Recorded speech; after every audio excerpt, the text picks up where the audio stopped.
What's up, everybody? Louie back here again for an exciting fight night in Vegas, UFC Vegas 50, with the main event, Thiago Santos taking on Mazda Inc. live at 205.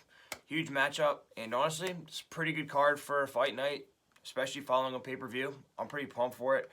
Quick recap of last weekend, I did pretty well, went 8-3.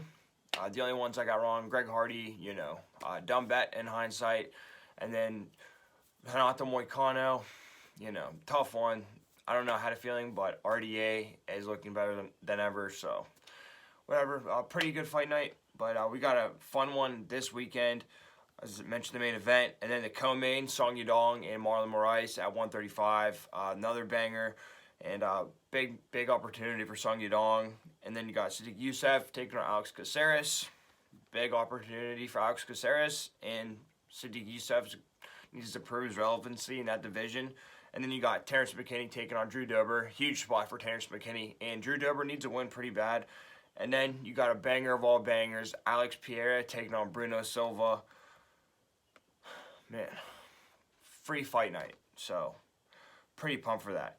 Anyway, let's get into the first fight I'm going to cover. On the prelims, 125, women's flyweight. Sabina Mazda taking on Miranda, the Maverick. Sabrina Mazda took on Maria Agapova her last fight. In the first round, she stalks forward, fires a straight right, but she eats some straight counters on her way in. But then she walks into some hooks, but then she lands some jabs, but she eats a combination. She'll eat a combo and then land her jab, so she's getting hit to give a hit. Then in the second round, she follows her on the cage, but she can't cut her off, just keeps following her, not really doing anything. And then she throws a short hook and then gets a body lock against the fence, but then Agapova guillotines her and is able to escape. And then in the third round, she comes in with her hands down, and then she eats a left hook to the body and a right hook to the head, and then falls to the ground, and then gets rear naked choked and submits. So that was that.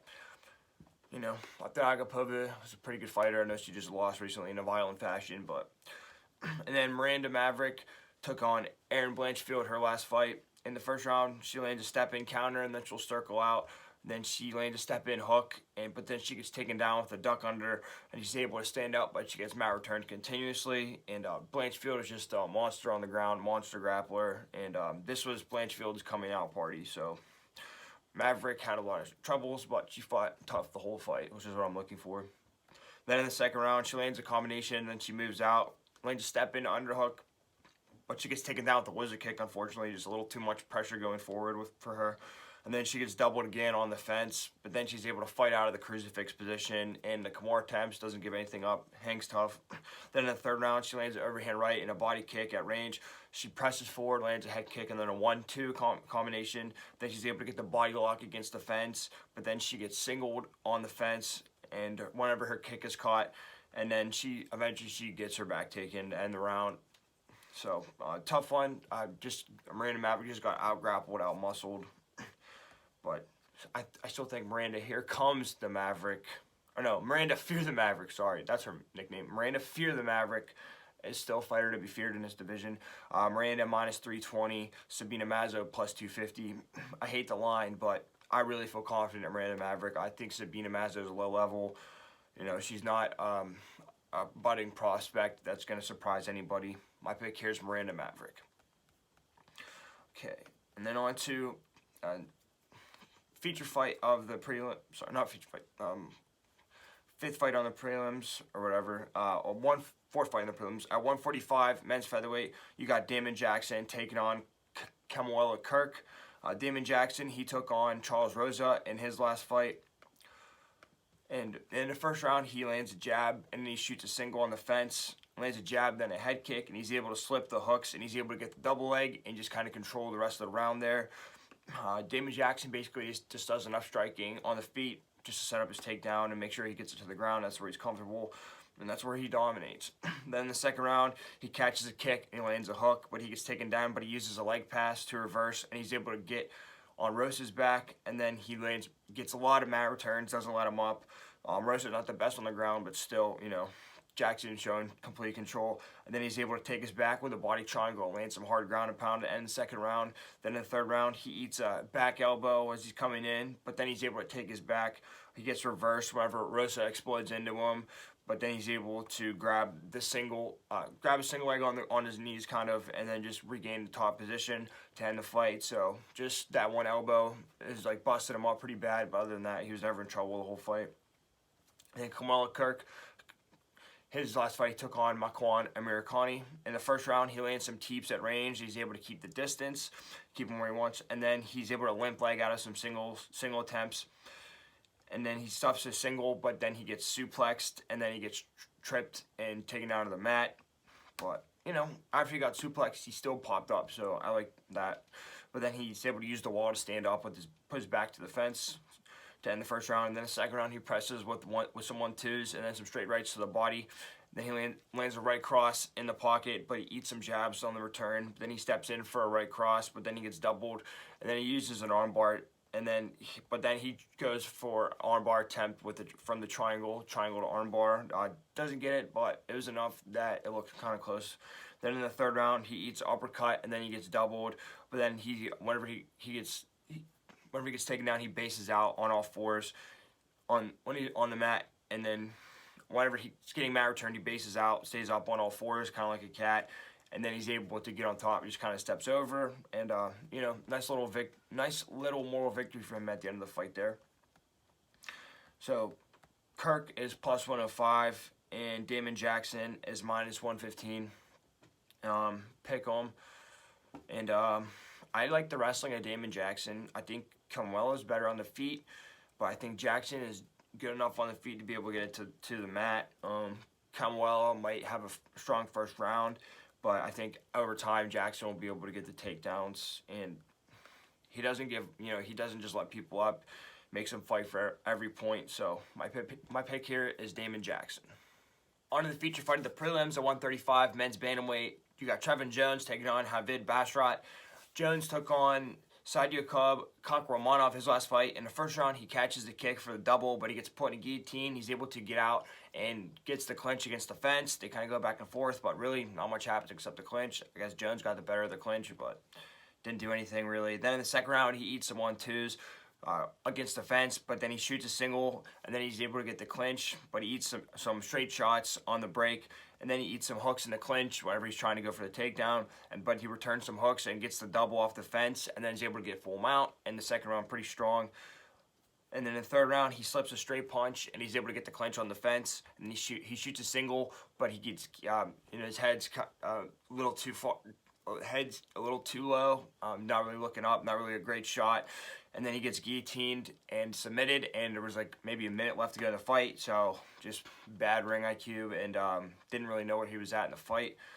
So, tough one. And then Javid Basharat took on Oran Khan his last fight. In the first round, he presses forward, he catches the kick, and gets the takedown and lands some ground and pound and half guard. Notice some hard elbows. Really trying to do some damage there. And then in the second round, he circles around, lands a step in jab, and then he backs out. Then he lands a body hook in the clinch, and then he backs up. And then he lands a pass by, duck under, and he's able to take his back whenever Khan's coming toward him. And then he's able to mat return with gets a double leg and takes him back down. And then in the third round, he lands a spinning body kick at range, and he's able to pump his leg kicks. And then he drops him with a leg kick, actually. And then he gets half guard, and he's able to get the guillotine from the top position and get the submission. So pretty dominant victory for him. Javid is minus 150 and Trevin Jones plus 130, and I like Javid. His UFC debut, so that, it's makes me a little cautious there, but the line's relatively close, and Trevin Jones just doesn't do much, and he kind of cost himself the fight. He got submitted right at the end when he didn't really even need to. My pick here is Javid Basharat. Not a hard decision. Then the co-main event of the prelims at 125, women's flyweight, you got J.J. Aldridge taking on Julian Robertson. Aldridge took on Vanessa Demopoulos her last fight. In the first round, she presses with jabs and then a 1-2, and then a level change to a double whenever Vanessa presses her jab. Very nice takedown, and then she lets her up, and then she lands a straight left on the feet. Then in the second round, she gets pressed and eats a head kick and some body hooks, and when she's in the pocket, but then she presses forward and lands a straight left counter, and then she peppers her with a jab, and then lands a right hook counter off of Vanessa's overhand, and then she hurts her with a body kick, and then chases her, lands a flurry. Nice way to end the second round. And then in the third, she's able to defend the double leg on the fence. And then she's able to stuff the low single, get on top of her. And then and then back on her feet, she backs out of range of the overhands from Vanessa. Whenever Vanessa kind of rushes her, just stayed out of trouble and took her to the ground, but kind of let her up. Just mixed it up a little bit, which I thought was interesting, and did some work on the feet as well. So I thought it was a good victory for her. Vanessa's pretty tough. And then Jillian Robertson took on Priscilla Caceres, her last fight. In the first round, she eats some jabs. She's coming in looking for a takedown attempt. And then she shoots the double on the fence, but she can't quite complete it. But then she lands some leg kicks, and she's able to duck Priscilla's hook and get the double, and then in a half guard, and goes for a Kimura attempt. And then she's able to transition a full mount, lands some heavy ground and pound, utilizing some elbows. And then they kind of get into a scramble, but she's able to keep the front headlock. And then she transitions to rear naked choke with no hooks and gets a submission. And, pretty smooth transition for her. And, finishing a choke from the hooks is tough. She got it done. So, very skilled grappler on the ground. Jillian Robertson, minus 130. And JJ Aldrich, plus 110. Relatively close line. Not low-level women's MMA. I would say mid to high level. I like JJ Aldrich here. Just watching her again, Jillian Robertson has to get it to the ground to be successful. I think JJ is going to be better on the feet, and I think Jillian has a tough time taking JJ down. And I think later on, I think JJ might even get a takedown or two. My pick here is JJ Aldrich. Nice little profit there. Okay, the main event of the prelims at 170 men's welterweight, you got Matt Summelsberger taking on AJ Fletcher. AJ Fletcher, UFC newcomer. Summelsberger took on Martin Sano his last fight, and literally right cross KO. His first punch he throws, so not much there. But before that, he took on Chaos Williams. In the first round, he lands a leg kick, but then he gets blitzed and clinched to the fence. But then he lands a counter right off of Chaos's combination, and then he keeps his high guard and backs out of range whenever Chaos throws. And whenever Chaos throw a combination, it'd be like 3-4 punches at least.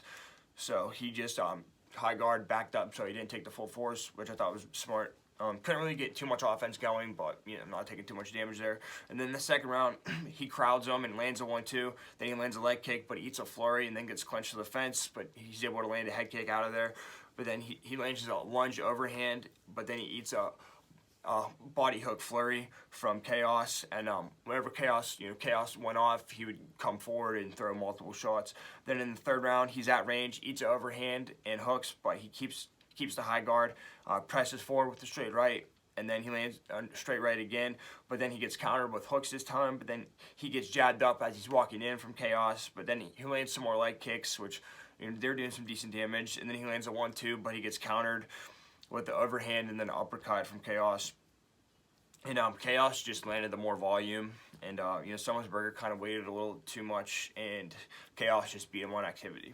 And then AJ Fletcher, he took on Leonardo Domini his last fight in the Contender Series.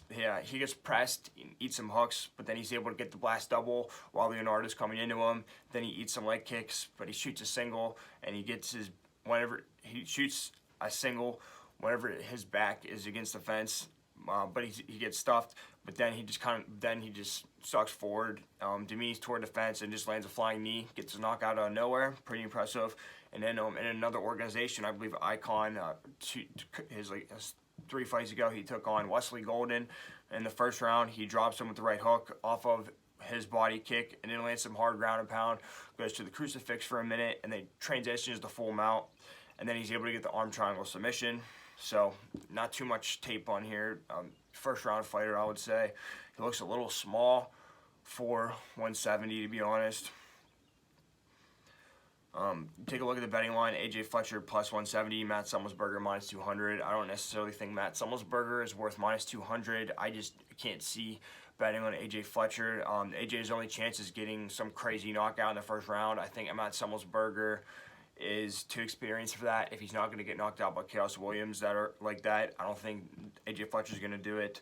AJ Fletcher is real explosive though, and he throws weird shots out of nowhere, so there's a chance for that. But I just like Matt Summelsberger here. I hate the line, but it is what it is. Sometimes guys coming in on their debut, they got some momentum. I don't think AJ has any. My pick here is Matt Summelsberger. Okay, the first fight on the main card at 185 men's middleweight.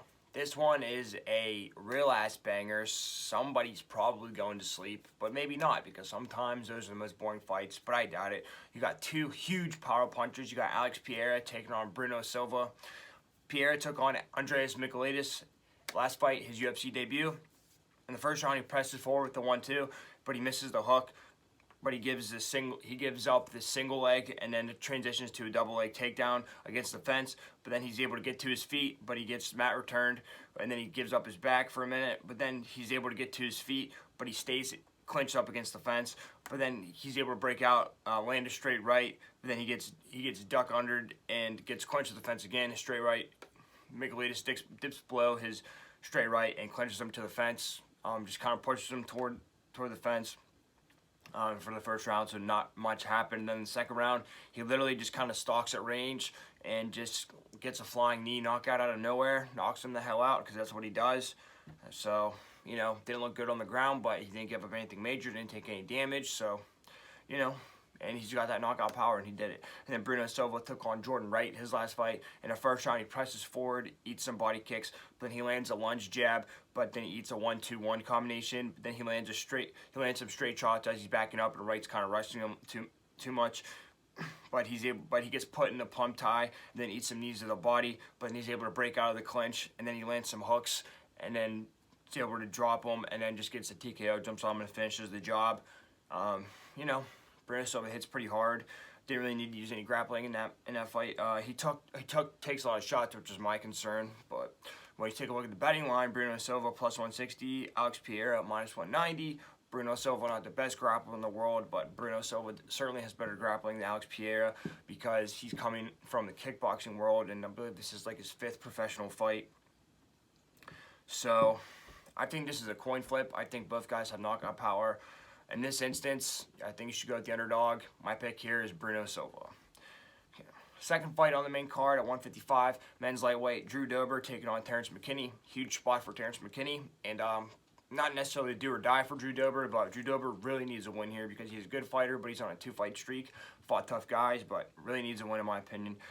Dober took on Brad Riddell his last fight. Amazing fight, great barn burner. In the first round, he lands a 1-2, but then he eats a counter left hook. He's at range and lands a straight left, and then he rocks him, and he's able to stuff the double against the fence from Riddell. But then he gets countered with the right hook on the break, and then lands a hard right hook in the pocket. But then he eats a lunge right from Riddell, but he eats a right hook off of his body kick, and then he misses his right cross, and then eats a right hook.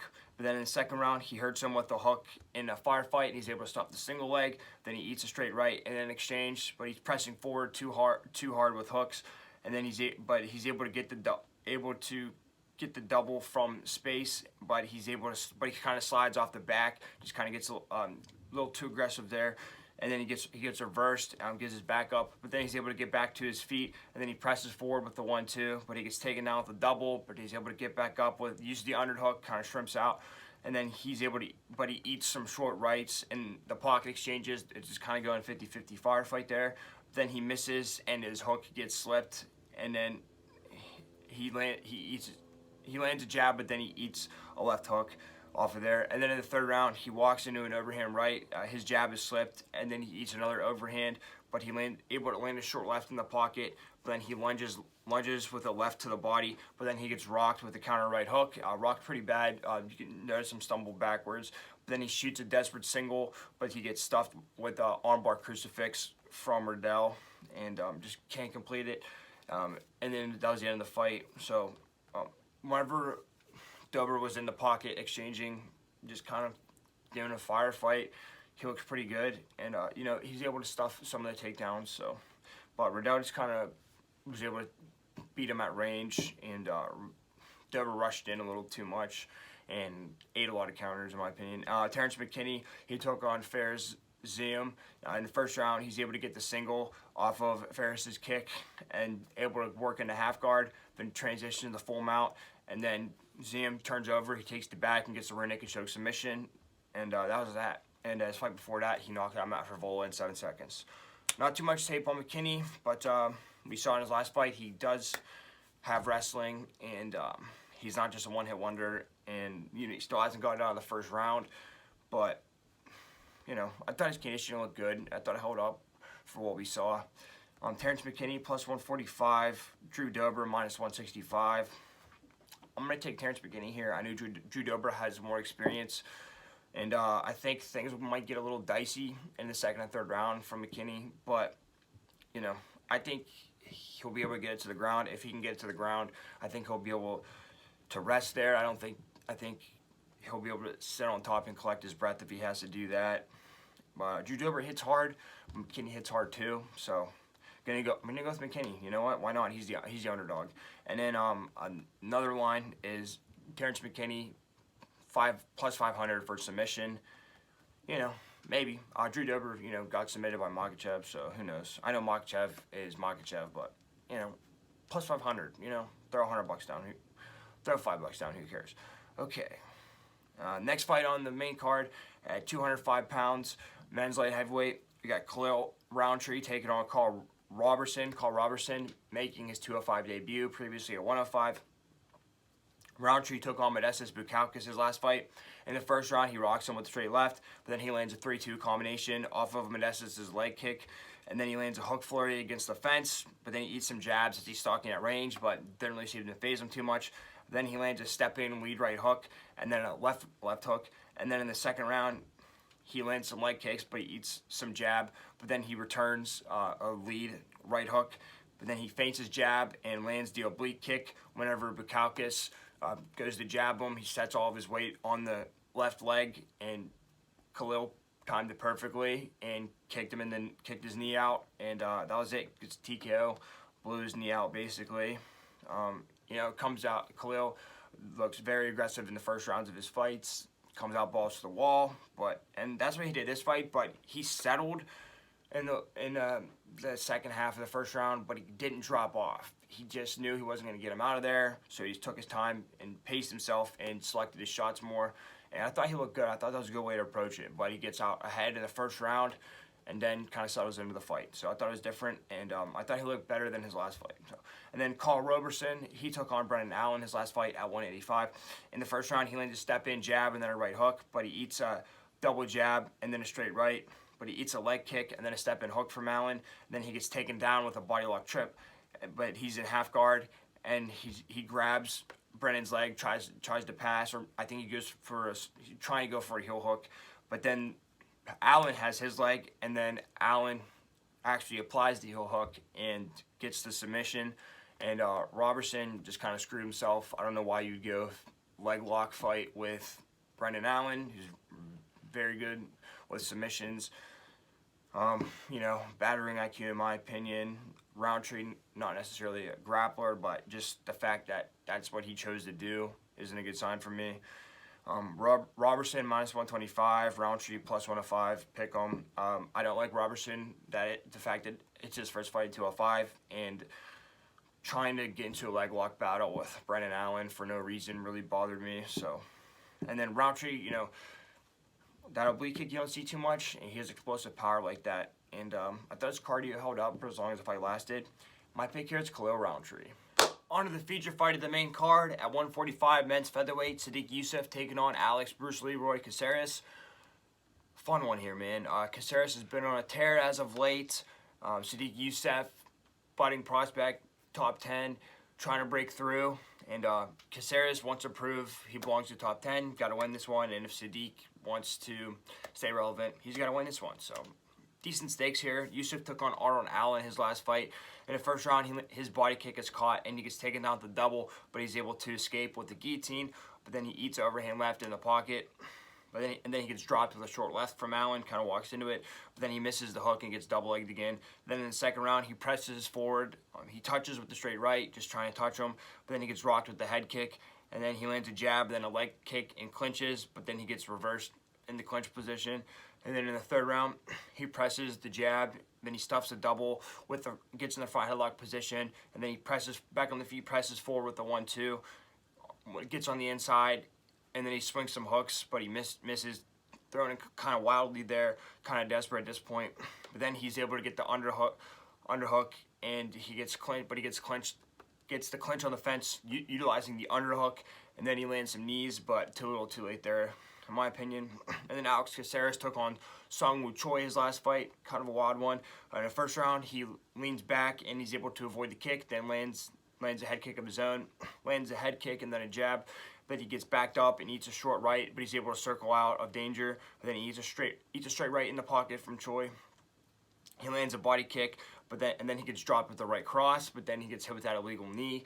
So kind of saves him, but then gets a second wind, and then he's at range, but then he eats a straight right, just kind of standing there. After landing a leg kick, but then he lands an overhand to the clinch, and then he lands some body shots in the clinch. Then he eats a straight right while he's standing in the pocket. Then he eats a 1-2 off of his leg kick. And then in the second round, he lands a step in straight left, but he eats a head kick at range. But then he lands a short right and he's able to back out.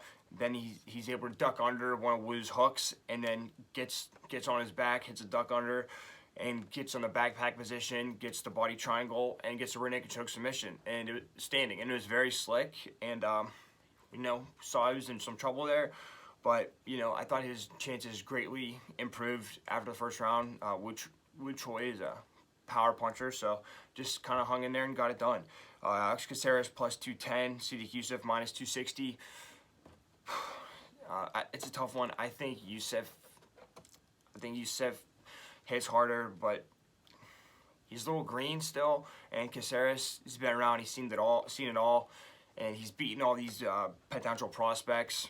And plus 210, that's a pretty solid line. It's a little bit disrespectful in my opinion. Might have a tough first round or two, but that submission's always live for him. My pick here is Alex Caceres. I like that line a lot. Then the co-main event at 135, bantamweight, Marlon Moraes taking on Song Yadong. Do or die for Marlon Moraes, plain and simple. Song Yadong, this is his chance to announce himself to the division. So another really exciting fight. Moraes took on Blachowicz his last fight. In the first round, he lands a step-in, hard leg kick. Then he returns the hook, and then he presses with the jab, but he gets taken down off his leg kick. But he's able to pull out his leg and stand up, kind of limp leg. And then he ducks, and he lands a counter left hook on Merab, and then he's able to slip the jab and land a left hook that rocks Merab, and then he lands another lead left hook and drops him, and then he just lands a flurry on the fence. Merab is in a world of trouble, but then he gets clinched and taken down, kind of gasses out, unfortunately. Gets taken down with the body lock, but then he eats some hard ground and pound from full guard, almost gets TKO'd in my opinion, but the round ended. Then in the second round, he gets rocked with the right cross, and then he gets double-legged, and then he brings his knee to his chest on the ground, is able to stand up, and then he shoots a double on the fence, but then he gets turned over with kind of a front and power half from Merab, and then he gets his back taken, and then he eats some ground and pound from the back and just gets TKO'd, and Merab just outlasted him, and Merab has a hell of a chin, but Moraes, he did all he could do, basically. He still hits like a truck, and you got to be careful. And then Song Yadong took on Julio Arce his last fight. In the first round, he slips the jabs and swings hook coming forward, but he misses. But then he presses with some leg kicks at range, and then he slides in, lands a 1-2, but he's able to catch the body kick and then land a counter hook. And then in the second round, he lands some short elbows in the pocket. He lands a head kick whenever Julio throws a jab. And then he rocks him, and then he gets the knockout with the hook flurry. He just kind of smells blood and goes after him, and that's what I like about him. And Song Yadong hits pretty hard. Song Yadong minus 255, Marlon Moraes plus 205. I hate the line here, but I just think Moraes has had it. I'm sorry. He's been knocked out too many times, taking too much damage. He's only good for the first 2, maybe 3 minutes in the first round, in my opinion. Song Yadong hits pretty hard. I think if Yadong can make it past the first half of the first round, I think he's got a chance. I think he might be able to get him to the ground. I think he'll be able to stay at range as long as he doesn't walk into any power shots. I hate the line, but it is what it is. The supplemental bet, under 1.5 rounds, plus 110. Why not? It's plus money. So, Marlon's fights don't last too long. Under 1.5. I don't know, plus money. I'm sick of picking the overs and losing those, so why not? My pick here is Song Yadong. Finally, onto the main event at 205 pounds, men's light heavyweight. We got Thiago Santos taking on Magomed Ankalaev. Thiago Santos, do or die for him if he wants to be elite. And then Magomed Ankalaev, this is his chance to break into the top 5 and announce himself the 205 division, and should be an exciting one. Santos took on Johnny Walker his last fight. 1 out of 5 rounds. Pretty boring, honestly. I'm not joking when I say not much happened, but in the first round he's at range, and then he eats some step-in leg kicks from Walker, but then he stalks and fires straight right. Then in the second round he shoots a single, and he's able to catch the leg kick, but can't convert it. But then he lands some hooks on the break whenever they're in the pocket exchange, and then he lands a step-in body kick on Walker, and then in the third round he lands a head kick at range, and then he catches the kick and lands a left cross. But that's about it. They both looked very tentative, and then Johnny Walker just getting knocked out by Jamal Hill in the first round. Santos won 5 rounds, didn't do anything. That's just not a good look. Magomed Ankalaev, he took on Volkan Oezdemir his last fight. In the first round, he lands a jab in the pocket and then he steps away, but then he eats a 1-2 and an uppercut from Volkan. But then he drops him with the 1-2 and then back on the feet lands another 1-2. Then in the second round, he gets the plum tie and lands some knees and then a straight left on the break. And then he catches the leg kick and he's able to get the takedown. And then Oezdemir pops back up, but he stays around the back standing and just kind of keeps control for the rest of the round. And then in the third round, he backs out of range of the overhand, and then he counters with the overhand right of his own, and then he lands a 1-2 and then a head kick, and then lands a 1-2-1 combination to end it. And again, everybody knocks out Oezdemir. Magomed just kind of played it safe. I stayed at range, didn't want to get into a firefight with him, which is smart because Oezdemir has power, but I just wish he would have went for it a little more. But take a look at the line: Ankalaev -600, Santos +435, and that's those are there's just some pretty tempting odds there, but I just can't put money on Santos at this point. Magomed Ankalaev, I think he's too sharp, too calculated, too technical, and Santos, he's not gonna get a knockout, and I believe that's not his only way to win, but I don't think he's gonna land anything hard on Ankalaev, and if he does, I think Ankalaev will get out of trouble, and it might only happen once in the fight. And as the fight goes on, Santos loses some conditioning, and Ankalaev, has pretty good conditioning for the whole round, for the whole fight, round after round. I hate the line, but I just think it's Magomed's time. I think Santos is on his way out. Hit his peak already, in my opinion. My pick here is Magomed Ankalaev, and then another supplemental bet over 3.5 rounds, -120. I like that one. I think it'll be a slower paced fight. But my official pick here is Magomed Ankalaev. Okay, everyone, thanks for supporting me. Thanks for watching the videos. Been doing pretty good the past couple weeks. Still looking for that perfect week, but pretty rough sport, pretty crazy sport to bet on. Something crazy happens every single week. But really looking forward to UFC Vegas 50. I think there'll be some stars that are born, and I think there'll be some passing of the torches, and I think we'll have some great fights, and I think we'll have some changes in some divisions that don't have a lot of movement, like 205 and 145, and have some new contenders emerge. Check out my description, Twitter, Instagram, Snapchat, all that. I'll do a post-fight recap. Leave a comment, message me, whatever. Let me know what you're thinking on the fight. If you need any help, if you want me to check something out, or if you have something you want to give me, because I'm always down to learn. I don't know everything by any means. Anyway, I appreciate the support. Hope to see some upsets, and I hope to see some stars born, and I hope to see some violence, and I hope to see some money. Thanks, everyone.